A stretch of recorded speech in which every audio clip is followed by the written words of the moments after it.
Genèse, chapitre 19. Les deux anges arrivèrent à Sodome sur le soir, et Lot était assis à la porte de Sodome. Quand Lot les vit, il se leva pour aller au-devant d'eux, et se prosterna la face contre terre. Puis il dit, « Voici, mes seigneurs, entrez, je vous prie, dans la maison de votre serviteur, et passez-y la nuit. Lavez-vous les pieds, et vous vous lèverez de bon matin, et vous poursuivrez votre route. » Non, répondirent-ils, nous passerons la nuit dans la rue. Mais Lot les pressa tellement qu'ils vinrent chez lui et entrèrent dans sa maison. Il leur donna un festin et fit cuire des pains sans levain, et ils mangèrent. Il n'était pas encore couché que les gens de la ville, les gens de Sodome, entourèrent la maison, depuis les enfants jusqu'aux vieillards. Toute la population était accourue. Ils appelèrent Lot et lui dirent, « Où sont les hommes qui sont entrés chez toi cette nuit? Fais-les sortir vers nous, pour que nous les connaissions. » Lot sortit vers eux à l'entrée de la maison et ferma la porte derrière lui. Et il dit, « Mes frères, je vous prie, ne faites pas le mal. Voici, j'ai deux filles qui n'ont point connu d'homme. Je vous les amènerai dehors et vous leur ferez ce qu'il vous plaira. Seulement, ne faites rien à ces hommes, puisqu'ils sont venus à l'ombre de mon toit. » Ils dirent, « Retire-toi. » Ils dirent encore, « Celui-ci est venu comme étranger, et il veut faire le juge. Eh bien, nous te ferons pis qu'à eux. » Et, pressant Lot avec violence, ils s'avancèrent pour briser la porte. Les hommes étendirent la main, firent rentrer Lot vers eux dans la maison, et fermèrent la porte. Et ils frappèrent d'aveuglement les gens qui étaient à l'entrée de la maison, depuis le plus petit jusqu'au plus grand, de sorte qu'ils se donnèrent une peine inutile pour trouver la porte. Les hommes dirent à Lot, « Qui as-tu encore ici? Gendres, fils et filles, et tout ce qui t'appartient dans la ville, fais-les sortir de ce lieu, car nous allons détruire ce lieu, parce que le cri contre ses habitants est grand devant l'Éternel. L'Éternel nous a envoyés pour le détruire. » Lot sortit et parla à ses gendres qui avaient pris ses filles. « Levez-vous, dit-il, sortez de ce lieu, car l'Éternel va détruire la ville. » Mais aux yeux de ses gendres, il parut plaisanter.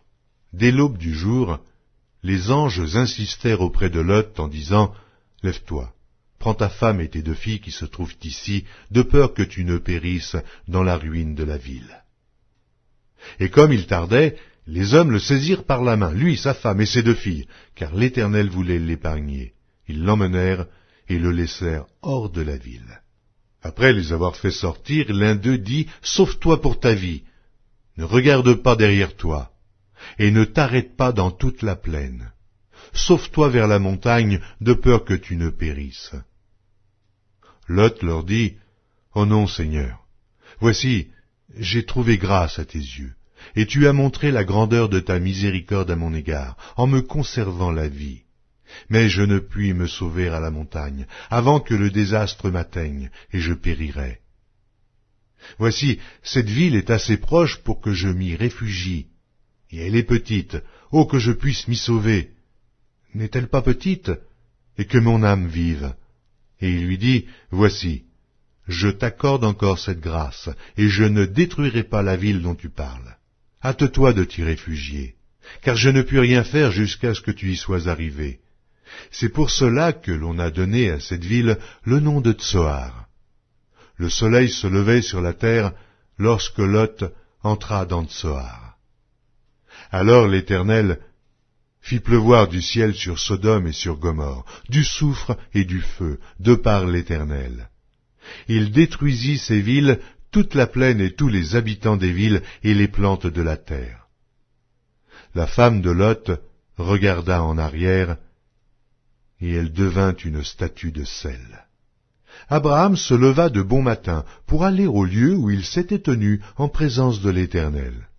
Il porta ses regards du côté de Sodome et de Gomorrhe, et sur tout le territoire de la plaine. Et voici, il vit s'élever de la terre une fumée, comme la fumée d'une fournaise.